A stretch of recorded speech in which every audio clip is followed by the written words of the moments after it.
Bienvenue à vous qui m'écoutez dans cette série intitulée « Les messages du psy ». Je m'appelle Grégory et vous l'aurez probablement deviné, je suis psychologue. Que voulez-vous, nul n'est parfait. Dans ce programme, je vous propose des messages en format court qui, je le sais, ont la capacité de transformer votre vie et de vous redonner du pouvoir dans un quotidien souvent stressant et oppressant. Alors, prêt à changer votre vie ? C'est parti ! Vous avez un nouveau message.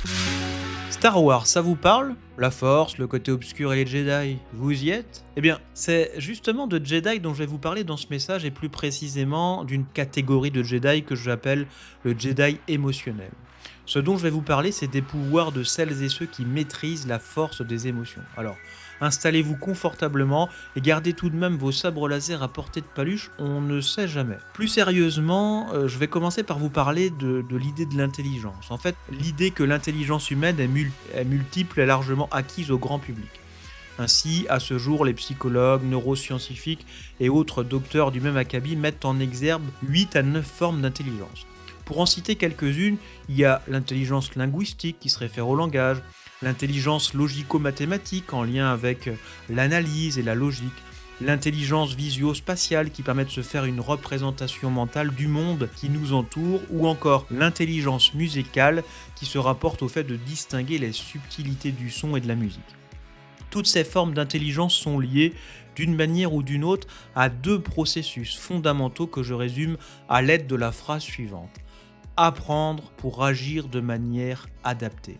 Ainsi, l'intelligence et être intelligent, c'est pouvoir apprendre, mémoriser, retenir de l'information dans l'optique de prendre des décisions et de produire des actions adéquates dans un environnement donné. Les émotions sont elles aussi en lien avec ce processus d'intelligence et avec ces fonctions que sont la mémorisation et l'action. Il y a donc un lien direct entre la bonne gestion de ces émotions et le bon fonctionnement de ces différentes formes d'intelligence. En gros, si vous avez un déficit du côté de la gestion de vos émotions, vos capacités d'apprentissage et d'action vont en prendre un bon coup dans le terrain. J'en veux pour preuve la petite histoire suivante qui illustre le rôle des émotions dans la prise de décision. C'est l'histoire d'Elliot, un jeune avocat d'affaires brillant qui malheureusement est atteint d'une tumeur au cerveau. Il subit une opération qui permet de la lui retirer, mais qui, pour ce faire, nécessite de couper les liaisons nerveuses existantes entre son amygdale et son néocortex, qui sont respectivement le siège des émotions pour l'amygdale et le siège du raisonnement pour le néocortex. Le dialogue entre ses émotions et ses facultés cognitives supérieures est donc rompu. Après l'intervention, Elliot se rétablit bien et est en mesure de reprendre ses activités et sa vie normalement. Seulement, il y a un hic. Puisque bien que ses facultés intellectuelles soient restées identiques, il est maintenant incapable de prendre la moindre décision, même la plus anodine. Il n'est donc plus en capacité d'agir. Ainsi, il n'arrive pas à fixer l'heure de ses rendez-vous avec son neurologue. Ce dernier décrit comment les choses se passent. Elliot dressait la liste des avantages et des inconvénients de chacune des options qui lui étaient proposées, mais n'était pas en mesure de sentir quel horaire était le mieux pour lui. Cet exemple montre bien que sans accès à nos émotions, même avec des facultés cognitives intactes, la vie devient nettement plus complexe en raison du fait que nous ne sommes plus en mesure de ressentir ce qui est le plus adapté pour nous ou ce qui peut être mauvais pour nous. C'est en fait ce que certains appellent l'intuition qui se joue dans ce lien entre émotion et raisonnement intellectuel. Les émotions, lorsqu'elles sont comprises et conscientes, nous permettent donc de savoir intuitivement, en lien avec l'intelligence rationnelle, ce qui est bon et ce qui est mauvais pour nous. Pour enfoncer un peu plus le clou de l'importance d'une bonne gestion émotionnelle dans la vie, j'aimerais évoquer avec vous la question du QI. Ça vous parle le QI ? J'imagine que oui. Si ce n'est pas le cas, rien de grave. Rapidement, le QI fait référence au quotient intellectuel. Il mesure ce que les psychologues appellent les aptitudes cognitives ou encore l'intelligence logique, c'est-à-dire vos capacités à raisonner, planifier, penser, déduire et comprendre des idées complexes. Pendant longtemps, le QI a été considéré comme le must de la mesure de l'intelligence et de ce fait comme un bon prédicteur de la réussite dans la vie. Qui avait un bon QI était certain de réussir sa vie. Loin de moi l'idée d'attaquer cet indicateur qui mesure des formes réelles d'intelligence et qui a par conséquent une utilité, mais tout de même, les recherches menées dans différentes disciplines, allant de la psychologie aux sciences de l'éducation, amènent aujourd'hui à relativiser sérieusement le poids du QI dans la prédiction de la réussite psychique des individus dans leur vie. Et pour vous faire comprendre cela, j'aimerais vous parler d'une étude menée par George Vaillant, un psychiatre américain de Harvard. Il a analysé la carrière de 90 étudiants de cette prestigieuse université américaine. Il a constaté que ceux qui avaient le plus haut niveau de QI et les meilleurs résultats aux examens n'avaient pas mieux réussi que les autres en termes de revenus ou de statut professionnel. Ces derniers n'étaient pas non plus heureux dans leur vie privée. Un autre projet mené cette fois-ci dans l'Illinois, toujours aux USA donc, a suivi 81 majors et seconds de promotion, c'est-à-dire les meilleurs de leur année, d'un collège dans leur évolution. Les résultats ont mis en avant le fait que, bien que ces personnes ont continué à obtenir d'excellents résultats à l'université, celles-ci, à l'approche de la trentaine, n'avaient pas mieux réussi que la moyenne de leur père. 10 ans après, le constat était que 1 sur 4 seulement se trouvait dans le peloton de tête de leur profession et nombre d'entre eux s'en tiraient incomparablement moins bien que les autres. Ces recherches et d'autres évidemment mettent en relief d'autres facteurs qui semblent jouer un rôle au moins aussi important, voire supérieur au QI dans la réussite. Lesquels, ressortent pêle-mêle l'empathie, l'aptitude à se motiver, la capacité à conserver une humeur égale et à ne pas se laisser dominer par ses émotions négatives, ou encore le fait de se montrer optimiste et d'espérer dans les situations de la vie. Autant d'éléments constitutifs justement de l'intelligence émotionnelle. Cette force que maîtrisent les Jedi émotionnels et dont je vais vous dévoiler les secrets dès maintenant. Ouvrez grand les écoutilles, puisque si vous avez bien suivi, vous aurez compris que je vais vous livrer maintenant les secrets d'une vie réussie. Eh ouais, rien que ça, on est généreux dans les messages du psy. La première force du Jedi émotionnel, la force numéro 1, est la conscience de ses émotions. C'est le fondement de l'intelligence émotionnelle et le socle des forces qui vont suivre.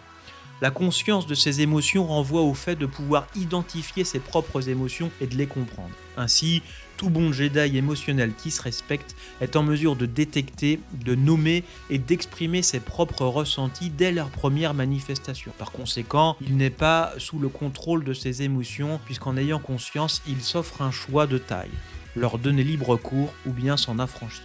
La deuxième force du Jedi émotionnel est la maîtrise de ses émotions. C'est la clé de l'efficacité du Jedi émotionnel. Ici, il s'agit d'être en mesure de faire intervenir son raisonnement et son intelligence rationnelle dans les gros paquets émotionnels qui se présentent souvent dans la vie. À quoi ça sert ? Tout simplement à avoir du pouvoir sur ses ressentis en étant capable d'une part de se départir des émotions négatives comme la colère, la peur ou encore la tristesse et d'autre part de diriger son attention vers les émotions positives pour conserver un lien avec elles et aussi être en mesure de les faire grandir. Attention toutefois, la maîtrise des émotions ne signifie aucunement mettre à la porte ces émotions négatives pour ne plus les éprouver. Non.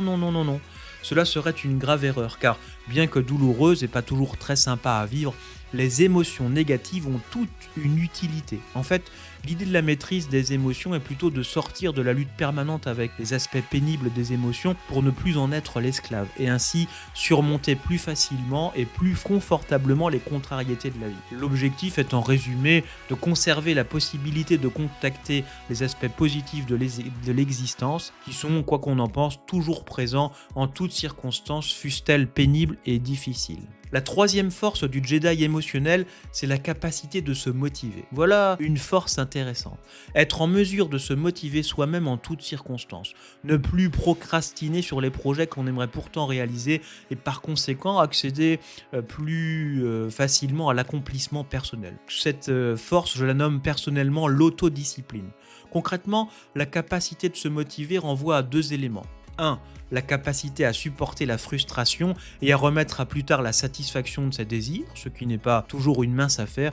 Et deuxièmement, la capacité à avoir confiance dans l'avenir et à se montrer optimiste. Le Jedi émotionnel qui a la maîtrise de cette force d'automotivation, d'autodiscipline, persévère plus longtemps, même dans les pratiques difficiles, et par conséquent, il atteint plus que les autres ses objectifs. Pour vous parler de cette force, je ne résiste pas à l'évocation d'une petite étude psychologique de Derrière les fagots.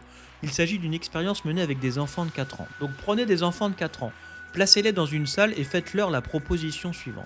Sur la table devant toi, il y a un bonbon. Tu peux l'avoir tout de suite, mais si tu patientes le temps que j'aille faire une course, je t'en donnerai 2 à mon retour. Et oui, les psychologues sont parfois cruels. C'est ce qui se passe ensuite qui est intéressant. Il ressort que les enfants qui ont été capables de résister à la frustration en se cachant les yeux, en mettant leur tête sous leurs bras, en essayant de dormir ou encore en se parlant à eux-mêmes, étaient ceux qui 14 ans plus tard, car oui, on a suivi ces enfants de longues années pendant toute leur scolarité, donc ces enfants étaient devenus des adolescents globalement plus sûrs d'eux, connaissant moins le doute et la peur de l'échec, conservant mieux leur sang-froid, acceptant les défis et s'efforçant d'en venir à bout, prenant des initiatives et se lançant des projets. En revanche, les enfants impulsifs, un tiers environ, toujours 14 ans plus tard, semblaient plus perturbés, avaient plus tendance à éviter le contact avec autrui, étaient plus têtus et indécis. Ils avaient plus souvent une mauvaise image d'eux-mêmes et de leurs capacités, et ils étaient plus facilement paralysés en cas de tension. Nous parlions du QI tout à l'heure, et bien figurez-vous que ce test des bonbons prédit 2 fois mieux que le QI les probabilités d'entrer dans l'enseignement supérieur. La capacité de surmonter la frustration semble donc une compétence clé à encourager chez les enfants. La 4e force est la perception des émotions d'autrui. Cette force, que certains considèrent comme la capacité d'empathie, permet au Jedi émotionnel de se brancher sur les besoins et désirs des autres, ce qui lui confère un avantage indéniable dans ses relations sociales. Typiquement, une personne qui ne maîtrise pas cette force va être de celles qui ne sent pas si ce qu'elle dit intéresse ou non son interlocuteur. Dès lors, pendant une conversation, l'autre peut lui renvoyer des signes manifestes de manque d'intérêt, bâillements, regards fuyants, voire d'agacement, de l'agitation. Et elle n'est pas en mesure de les décrypter. Elle continue donc sur sa lancée, ce qui a le don littéralement de saouler l'autre. Je suis sûr que vous avez dans votre entourage des personnes de ce type. Concrètement, sur quoi repose cette force de perception des émotions d'autrui ? Essentiellement sur la capacité à être conscient des signes non-verbaux envoyés par l'interlocuteur dans la communication. Ces signes se rapportent aux gestes, expressions du visage et intonation de la voix. Allez, là non plus, je ne puis m'empêcher de vous relater une autre expérience, concernant cette fois des enfants, toujours, qui illustrent ce qu'apporte cette force d'empathie. Des chercheurs ont testé 1011 enfants sur leur aptitude à déchiffrer les sentiments des autres. Eh bien, croyez-moi ou croyez-moi pas, oui je sais c'est pas très français, les plus doués étaient les plus aimés dans leur école et les plus stables psychologiquement. La 5e force du Jedi émotionnel et dernière force est la maîtrise des relations avec autrui. Cette force est l'accomplissement du Jedi émotionnel. Elle se rapporte à sa capacité à être en mesure d'influencer l'autre émotionnellement. Car oui, c'est possible. Voici pour y parvenir une manière de s'y prendre parmi d'autres. On l'appelle la synchronisation consciente. Qu'est-ce que c'est que ce truc, me direz-vous ? C'est la faculté de repérer chez l'autre les signaux révélateurs de ses états internes pour s'accorder avec lui, c'est-à-dire en quelque sorte à le mimer, et faire passer par la suite l'émotion que l'on souhaite faire naître chez son interlocuteur. L'objectif de cette démarche est simple. C'est amener la personne que vous avez en face de vous à changer d'état émotionnel en la guidant vers des états plus positifs dans la vie. J'ai bien conscience que cette force n'est pas des plus simples et plus limpides à comprendre et qu'elle peut paraître inaccessible. Sachez simplement que si vous repérez les mouvements des autres et que vous tendez à les imiter, par exemple si la personne devant vous croisez les jambes, si elle est agitée, faites un peu plus de mouvement. Cette manière de faire va montrer à l'autre que vous communiquez avec et vous allez pouvoir ensuite calmer vos mouvements si l'autre est agité et revenir à un état plus calme. Évidemment, croyez-moi sur parole, mais testez-le, ça fonctionne vraiment. Voilà. Vous connaissez donc maintenant toutes les habiletés émotionnelles qui vont faire de vous un Jedi émotionnel et qui permettent de vivre et de réussir en ce monde. Et sur ces éléments qui, je le sais, ont le pouvoir de changer votre vie, j'en arrive au terme du message du jour. J'espère qu'il vous a plu. Je vous remercie sincèrement pour votre attention et vous donne rendez-vous dans un prochain message du psy. Je vous souhaite le meilleur.